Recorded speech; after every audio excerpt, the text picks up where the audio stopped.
না আচ্ছা, আমরা এখন দেখব হচ্ছে মাইক্রোসফট এক্সেলে কিভাবে কন্ডিশনাল ফরম্যাটিং করে। তো চলেন একটু দেখে আসি। আমরা প্রথমে হচ্ছে একটা মাইক্রোসফট অফিস ডকুমেন্ট নিয়ে নিব। রাইট বাটন ক্লিক করে নিন থেকে নিচের দিকে গেলেই মাইক্রোসফট এক্সেল ওয়ার্কশিট। এখানে ক্লিক করলে এটা চলে আসবে। আমরা এখানে লিখি হচ্ছে কন্ডিশনাল ফর, ডাবল ক্লিক করে ওপেন করি এবং আমরা এক্সেল ফাইলটাকে ওপেন করি। ওপেন করার ফলে এইখানে দেখেন কিছুই নাই, আমরা একটা ডাটা নেই। ধরেন হচ্ছে 24, 26, 28, 29, 28, 30, 34, 48।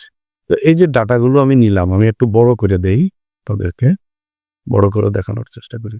এই যে ডাটাগুলো নিলাম, এইগুলাকে কন্ডিশনাল ফরম্যাটিংয়ে আমি দেখাবো আপনাদেরকে। প্রথমত হচ্ছে এইগুলোকে সিলেক্ট করে তারপর আমরা এই যে রুম থেকে কন্ডিশনাল ফরম্যাটিং এইখানে চলে যাব। কন্ডিশনাল ফরম্যাটিং এর এখানে ড্রপ ডাউন মেনুতে ক্লিক করব। করার পর প্রথম যে বিষয়টা হচ্ছে সেটা হচ্ছে হাইলাইট সেল রোল, অর্থাৎ আপনার সেল রোলটাকে হাইলাইট হবে।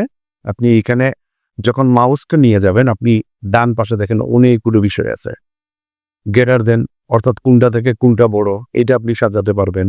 লেস দেন কোনটা থেকে কোনটা ছোট এটা আপনি সাজানোর সুযোগ পাবেন। তারপর বিটুইন উভয়ের মধ্যে যে পার্থক্য সেটা আপনি সাজাতে পারবেন। ইকুয়াল দুইটা সমান কিনা এগুলোতে ক্লিক করলে আপনি দেখবেন যে এইটা পারবেন। পাশাপাশি হচ্ছে টেক্সট টু কন্টেইন, এইখানে আপনি টেক্সট থেকে আপনি করতে পারবেন, ফরওয়ার্ডিং করতে পারবেন। তারপরে এখানে দেখেন ডেট আছে, হ্যাঁ, তারপর ডুপ্লিকেট আছে। তো এইভাবে আপনি ডুপ্লিকেট করলে যদি আপনার দুইটা সংখ্যা থাকে সেই ক্ষেত্রে আপনার এই ডুপ্লিকেট অংশটাকে রেড দেখাবে। তাহলে আমরা প্রথমটা একটু ক্লিক করে দেখি গ্রেটার দেন ক্লিক করলে এখানে দেখেন 36 লেখা আছে। কি লেখা আছে ডান পাশে? Light red fill with dark red text. তার মানে হচ্ছে এখানে যদি আপনি চেঞ্জ করে দেন, ধরেন ইয়েলো যদি করে তাহলে আপনার ইয়েলো হবে। দেখেন 48-এর মধ্যে চেঞ্জ হচ্ছে। তারপর গ্রিন করে দিলে গ্রিন হবে। তাহলে গ্রেটার দেন হচ্ছে কি সবগুলোর চেয়ে, ধরেন এখানে যদি আমি ওকে দেই তাহলে দেখেন সবগুলোর চেয়ে 48 হচ্ছে বড়। সেই জন্য এটা কি দিল? গ্রেটার দেন দিল, গ্রেটার দেন বললো আর কি। যাই হোক, তারপরে আবার হচ্ছে আমরা এটাকে সিলেক্ট করব, করে ফরম্যাটিং এ যাব, যাওয়ার পরে হাইলাইট সেল, তারপরে লেস দেন দিব। লেস দেন দিলে দেখেন 36, এইখানে 36 আমি দিচ্ছি, 36 হচ্ছে এখানে লেস দেন দেখা যাচ্ছে। তাহলে আমি যদি ক্লিক করি এখানে দেখেন এই যে সবগুলো হচ্ছে অন্য কালার, যে কালার আমি সিলেক্ট করছি সেই কালার, অর্থাৎ 48 থেকে এই বাকি সব পর্যন্ত হচ্ছে কি ছোট। তো সেইভাবে আপনি এটাকে কন্ডিশন দিতে পারেন, কন্ডিশন অনুযায়ী ফরম্যাট করতে পারেন যে এটা থেকে এটা বড় হবে না, এটা থেকে এটা ছোট হবে না।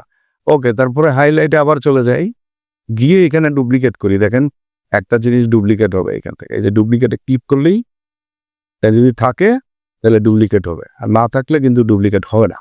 যেমন এইখানে প্রত্যেকটা সংখ্যা একবার করে আছে, যদি 2বার করে থাকতো তাহলে ডুপ্লিকেট হতো। ঠিক আছে, তো সেইভাবে আবার সিলেক্ট করি, আবার আমরা কন্ডিশনাল ফরম্যাটিং এ যাই।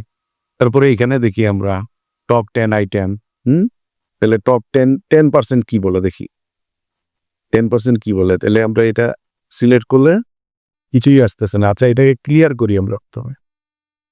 ফরম্যাটিং এ যাই, যাওয়ার পরে রোল ক্লিয়ার করে যে প্রথমটা ক্লিয়ার করে দেবেন। ওকে, তারপরে আবার সিলেক্ট করি, সিলেক্ট করার পরে কন্ডিশনাল ফরম্যাটিং এ যাই, যাওয়ার পরে আমরা টপ বাটন রুলসে যাই, দেখি আমরা 10% এখানে কি বলতেছে। 10%, হ্যাঁ, এখানে হচ্ছে 10%। তাহলে এটা 10% 24কে ধরছে। হ্যাঁ, 10% কি ধরলো? 10% এটা আমরা একটু দেখি। টপ 10, তারপরে হচ্ছে বটম 10 আইটেমস। বটম মানে হচ্ছে 10% বলতে কি আপনার এই যতগুলো সংখ্যা আছে তার মধ্যে প্রত্যেকটা থেকে 24টাকে নিচে, কারণ এটা ছোট সংখ্যা এবং এটা 10%-এর নিচে, তো সেই জন্য এই সংখ্যাটাকে তারা নিচে। তারপরে আপনি করতে পারেন বটম 10 আইটেম, বটম 10% করতে পারেন, এভাব এভারেজ করতে পারেন, বিলো এভারেজ করতে পারেন। হ্যাঁ, তারপরে হচ্ছে ডাটা বারে গিয়ে আপনি কালার চেঞ্জ করে দিতে পারেন। ধরেন এইটা আপনি ট্রান্সপারেন্ট করে দিতে পারেন আপনার পছন্দ অনুসারে, হ্যাঁ। তারপর হচ্ছে দেখেন শুধু কালার চেঞ্জ হবে এটা না, প্রোগ্রেস বারের মতো কিন্তু কম বেশি আছে এই জায়গায় দেখা যাচ্ছে যে কোন বারটা বেশি কোন বারটা কম। আপনি এখানে সলিড দিতে পারেন, সলিডে একেও প্রোগ্রেস বারের মতো দেখা যাচ্ছে। পাশাপাশি হচ্ছে কালার স্কেলে গিয়ে আপনি কালার স্কেলও দিতে পারেন, এক একটা এক এক কালার থাকবে। আমি চাই প্রত্যেকটা সংখ্যার মতে প্রত্যেকটা ডিফারেন্ট কালার হোক, তাহলে সেই ক্ষেত্রে আপনি ওইখানে কালার সেট করতে পারবেন। ওকে, পাশাপাশি হচ্ছে আইকন আপনি সেট করতে পারবেন। দেখেন আইকন অনুসারে কোনটা ভিলো, কোনটা কিভাবে আপনি দিবেন এগুলো আপনি সেট করতে পারেন আপনার অনুসারে।